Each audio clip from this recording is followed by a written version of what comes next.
पीएमजीएस department हाय हाय हमारी मांगे पूरी करो, हमारी मांगे पूरी करो। पीएमजीएसवाई हाय हाय पीएमजीएसवाई हाय हाय पीएमजीएसवाई हाय हाय हमारी मांगे पूरी करो, हमारी मांगे पूरी करो, हमारी मांगे पूरी करो। पीएमजीएसवाई हाय हाय पीएमजीएसवाई हाय हाय। नमस्कार, आपके साथ मैं राजेश कुमार पुनः मौजूद हूं आप सभी के बीच में एक ग्राउंड रिपोर्ट को लेकर के। जी हां, आप सभी को बता दूं कि पाडर की राजनीति अजीब है। यहां पर हमेशा जो है ऐसे काम किए जाते हैं जिन कामों से हमेशा जनता का वो डेवलपमेंटल काम जो है वो रुकते हैं। यही मामला जो है कुछ पाडर के चिट्टो गाँव से सामने निकल कर आया। और चिट्टो की अगर मैं बात करूँ तो माँ मचेल वाली के बाद यात्रा, अगर सबसे बड़ी यात्रा और सबसे प्रसिद्ध स्थान अगर पाडर में कोई है वो चिट्टो है। हज़ारों श्रद्धालु हर साल यहाँ पर यात्रा करने आते हैं और यहाँ पर पीएमजीएसवाई डिपार्टमेंट के तहत एक रोड बन रहा है, जिस रोड के आज जैसे ही ये आपको दिखाना चाहूँगा कि थोड़ी ही यहाँ से कुछ ही कदमों के बाद जो है यहाँ पर गांव आ जाता है। और अभी यहाँ पर जो है लोकल पॉलिटिक्स जो है वो शुरू हो चुकी है। कुछ की ये डिमांड है कि वो रोड नीचे से जाना चाहिए और कुछ की ये डिमांड है कि रोड जो है सर्वे के हिसाब से चलना चाहिए। इसी चीज़ को लेकर के काफ़ी समय से जो है इनका जो है अफसरों के साथ भी जो है तालमेल रहा, जाना रहा। क्या कुछ मामला जो है सामने निकल कर आ रहा है और अंत में इन्होंने जो है मीडिया को कॉल किया और मीडिया को जो है ग्राउंड रिपोर्ट पर बुलाया और यहाँ पर अपनी आवाज़ जो है बुलंद करने की कोशिश की। तो ये इनसे ही जानते हैं कि इनका क्या मामला है, क्यों ये प्रोटेस्ट कर रहे हैं और ये क्या जो है प्रशासन से गुहार लगाना चाहते हैं। सर, क्या कहना चाहेंगे, आपका जो चिट्टो रोड का जो मामला चल रहा है, क्या कुछ संज्ञान ले? आप एसडीएम साहब के पास भी गए थे? जी सर। उन्होंने क्या आश्वासन दिया और अभी क्या जो है किस चीज़ को लेकर आप जो है यहाँ पर धरना प्रोटेस्ट कर रहे हैं?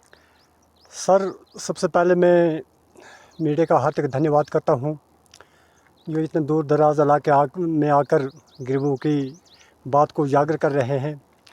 सर, इस चिट्टो रोड के मसले में हम अर्सा 6 सालों से दबे हुए हैं। 2018 20 अप्रैल को यहाँ रिबन काटा गया था, उद्घाटन हुआ था। बाद में इसमें प्रॉब्लम आई तो 2020 से कंटिन्यू प्रोग्रेस चल रहा है, लेकिन 6 साल होने के बावजूद भी सिर्फ 9 किलोमीटर रोड बन पाया है। तो कहने का मतलब यह है कि कहीं न कहीं इसमें डिपार्टमेंट प्रशासन है उसकी नाकामी है, गरीबों को दबाने की हमेशा कोशिश हो रही है। इस रोड के लिए हम इतना संघर्ष कर रहे हैं। ये बहुत चिट्टो एक पूरे जम्मू कश्मीर में ऐसा कट गांव है, दूर दराज इलाका है, जहां कोई भी ऑफिसर, कोई भी किसी किस्म का गवर्नमेंट का अधिकारी कर्मचारी यहाँ आवाम की देखभाल के लिए नहीं आता है। आपसे जानना चाहेंगे कि रोड का क्या मामला है? क्या रोड का मामला, दो पक्ष आपका बन रहा है, कुछ नीचे कुछ ऊपर कर रहे हैं, इसमें क्या है? सर, सबसे पहले हम एसडीएम साहब 1 तारीख 2024 को गए थे। तो एसडीएम साहब पूरा डिपुटेशन गया था, कम से कम 50-60 लोग हम यहाँ से गए थे। तो पूरा डिपुटेशन के साथ एसडीएम साहब यहाँ आए। उन्होंने उसी टाइम क्लियर किया था कि जहाँ अलाइनमेंट है, जहाँ के लिए डीपीआर बना है, जहाँ सर्वे हुई है, उस सर्वे के मुताबिक ही काम होगा। बादाज में जो कुछ चंद लोग हैं जो इस गांव को दबाना चाहते हैं, इस गांव की मतलब जो जड़ें काटना चाहते हैं, उनके कहने के मुताबिक इस रोड पे बार बार उल्लंघन हो रहा, धरने हो रहे हैं। तो प्रशासन इसमें कोई भी ध्यान नहीं दे रहा है। तो एसडीएम साहब ने उस टाइम कहा था, कल फिर हम एसडीएम साहब के पास, जो नया एसडीएम साहब आए उसके पास पूरा डिपुटेशन गया था, 50 बंदे हम गए थे। तो हमने वहाँ फाइल भी रखी है। आज जब 6 महीने के बाद उन्होंने रोड, उस टाइम भी बोला था कि हम रोड का काम शुरू कर देंगे। तो खैर बाद में सर्दी का मौसम था, कुछ बर्फ़बारी भी हुई। तो आज कल परसों फिर रोड का काम लगा तो 3-4 बार यहाँ प्रोटेस्ट किया गया, इस रोड को बनने नहीं देते हैं, डीपीआर चेंज कर रहे हैं, बार बार इसमें लोगों को तंग कर रहे हैं। तो इसी में मेरा कहना है कि यहाँ फॉरेस्ट की पूरी सफाई जंगलात काट के ले गया है। कम से कम 500 पेड़ यहाँ छोटे मोटे आम 100-150 तो देहार के पेड़ काटे गए हैं।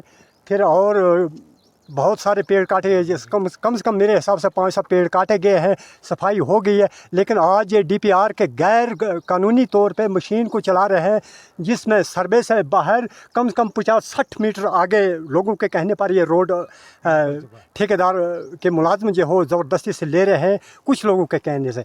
हम एसडीएम साहब के पास गए, एसडीएम साहब ने भी ये आश्वासन दिया है कि रोड सर्वे के मुताबिक।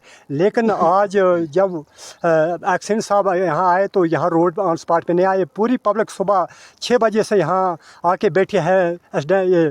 ये अपने एक्सिन साहब के तो यहाँ नहीं आए हैं। तो अभी हम 3-4 बज रहे हैं, अभी यहाँ भूखे हैं। तो अभी पूरी पब्लिक जा रही है। हम चाहते थे कि एक्सिन साहब यहाँ आए, वहाँ ऑन स्पॉट मौका करें, सर्वे को देखें। तो मेरे कहने का मतलब है कि ये सर्वे के मुताबिक ही काम, सर्वे के मुताबिक काम हो, क्योंकि गवर्नमेंट का हुई आपकी नहीं एक्सिन साहब से बात हुई? नहीं सर, अभी एक्सिन साहब हमारे पास आए नहीं। वो कहे तैयारी में देखा हमने, तो तैयारी से कहे वापस चले गए। लोग हैं सर, आपसे जानना चाहेंगे कि क्या मामला है। जैसे नीचे के जो है वो चाहते हैं कि नीचे से जो रोड जाए। शुक्रिया, धन्यवाद सर। इसमें हमारी एक ही मांग है कि अलाइनमेंट पे हमें काम होना चाहिए। जबकि कल हम एसडीएम साहब के पास भी गए थे, एसडीएम साहब ने हमें विश्वासन दिया कि मतलब जो ये काम होगा ये अलाइनमेंट पर चलेगा। लेकिन अभी हम कुछ जय साहब ने हमें कल फ़ोन पे बात की कि जय साहब ने कहा कि हम जस्ट वहाँ आएंगे एक्सिन साहब के साथ, हम वहीं फैसला करेंगे। लेकिन जो अभी हम दिन भर सुबह 6 बजे से अभी शाम के 4 बज गए भूखे इस रोड पे बैठे हैं, लेकिन वहाँ कोई एक्सिन साहब नहीं आए, न जय साहब आए। हम पूरे दिन यहाँ पर भूखे बैठे हुए हैं। सर चाहते क्या आप? क्या हम चाहते हैं सर कि हमारी अलॉटमेंट पे काम होना चाहिए। ये गैर सर्वे में रोड ले रहे हैं, इससे हमें बहुत दुख झेलना पड़ा है। और हम 6 महीने के लिए मतलब सिर्फ गर्मी के मौसम में हमें ये काम की संभावना है, लेकिन ये 6 महीने फिर मतलब सर्दी में हमारा पहले ही बंद हो जाता है। इसलिए हम मतलब एसडीएम साहब से गुजारिश करते हैं कि इस पे हमें सर्वे के मुताबिक काम होना चाहिए, अलॉटमेंट के मुताबिक काम होना चाहिए। बाकी मैं इससे ज़्यादा क्या बताएं सर, धन्यवाद। सर आपसे जानना चाहेंगे कि जैसे कुछ लोगों की डिमांड है कि नीचे गांव से भी ऊपर जो है रोड आ सकता है, तो इसमें क्या आपत्ति आ रही है, क्या मुश्किलात आ रही है, इसमें बताएंगे। सबसे पहले आपका चैनल का धन्यवाद करते हैं। जो हमारे गांव की जो रोड है वो सर्वे के मुताबिक ही चलनी चाहिए, क्योंकि जो चंद लोग हैं जो सर्वे के बिना आगे ले रहे हैं, जिसमें 70 से 80 लोगों की ज़मीन जा रही है और वो लोग अपनी ज़मीन नहीं दे रहे हैं, जबकि उनके पास उतनी ही ज़मीन है जितनी उनके पास उनको ज़रूरत है। इसके अलावा ये ज़मीन नहीं दे रहे हैं, तब भी कुछ लोग, चंद लोग जो हैं वो उस रोड को आगे लेने की कोशिश कर रहे हैं। जबकि पहले भी हम आए थे, एक तारीख और 4 तारीख को काम लगा था और उन्होंने वहाँ पर रोड को बंद कर दिया। और हम एसडीएम साहब के पास गए, उन्होंने कहा कि जो आपका रोड है वो सर्वे के ही मुताबिक चलेगी। जबकि उन्होंने हमें बोला कि कल एक्सिन साहब आपके गांव में आएंगे, और वो वहाँ पर आए नहीं, और तैयारी से ही उन्होंने सर्वे किया। इसलिए हम आपसे गुजारिश करना चाहते हैं कि हमारा जो सर्वे के मुताबिक ही रोड जाना चाहिए।